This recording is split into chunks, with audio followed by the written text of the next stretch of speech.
I'm Tony Slinn. I'm the Editor-in-Chief of IHS Maritime, and what I want to talk about is London Gateway. London Gateway opens in November 2013 with a single berth. Its second berth is due in the second quarter of 2014, and 6 months later a third berth. That'll give it 1.6 million TEU capacity.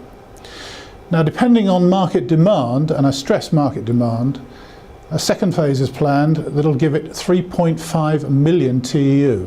My question, does the UK actually need that capacity? From the early 1980s through to about 2000, year-on-year growth of traffic was around about the 35% mark. But in 2008, we hit the biggest recession we've seen for a long, long time. And between 2008 and 2009, we saw the biggest drop, 11% in UK trade. That drop was the largest we've seen for 30 years.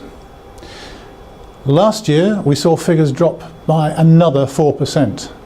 And in July this year, it looks as if figures for 2013 are also going to decline. As you'll see from the slide, total tonnage has been dropping since 2005. And as said earlier, predictions for 2013 show another fall. Inward tonnage has been dropping since 2006, and again predictions for 2013, another fall. Outward tonnage peaked in 1996, dropped 5% last year, and again 2013, you guessed, another fall. Why is this happening? Elsewhere in Europe, Germany especially, industrial production continues to grow. Well, perhaps it's because the UK economic situation is moving away from output and much more towards services. As you'll see from the slide, unitised traffic is not just containers. Over a quarter of the units handled by UK major ports in 2012 were non-freight, passenger cars and buses, 5.6 million units in total. Of the 20.8 million units handled, 11.6 million were main freight, and of them 41%, that's 4.7 million, were lift-on, lift-off, LOLO, containers. The top three European ports container figures in 2011, they're the latest full figures that I have, were as follows. Rotterdam, 11.87 million TEU. Hamburg, 9 million. Antwerp, 8.66 million. So where are London Gateway's boxes coming from? As this is recorded, London Gateways signed only one line, Southern Africa Express Container Services, SAEX. But this isn't new trade.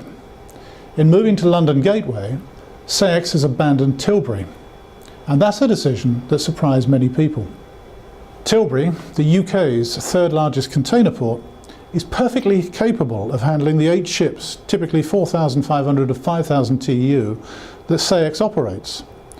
And the 40,000 TEU, or thereabouts, that SAEX brings won't make much of a dent in Gateway's initial 1.6 million TEU capacity.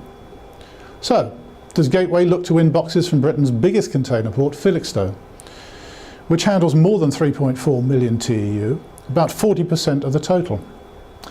Felixstowe can handle the largest container ships afloat today, provides some of the deepest water close to the open sea of any European port. About 33 shipping lines operate from Felixstowe, offering around 90 services to and from 365 ports around the world.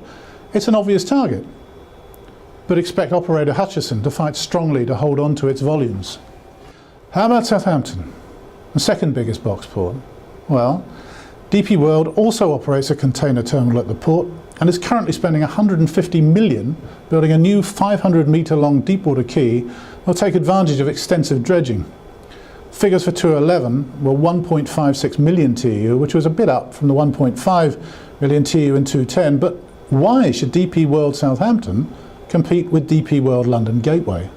If the transition away from manufacturing and towards a services economy continues, the capacity implications for UK ports are going to be significant, and it may well be that London Gateway is the last giant port project that we'll see.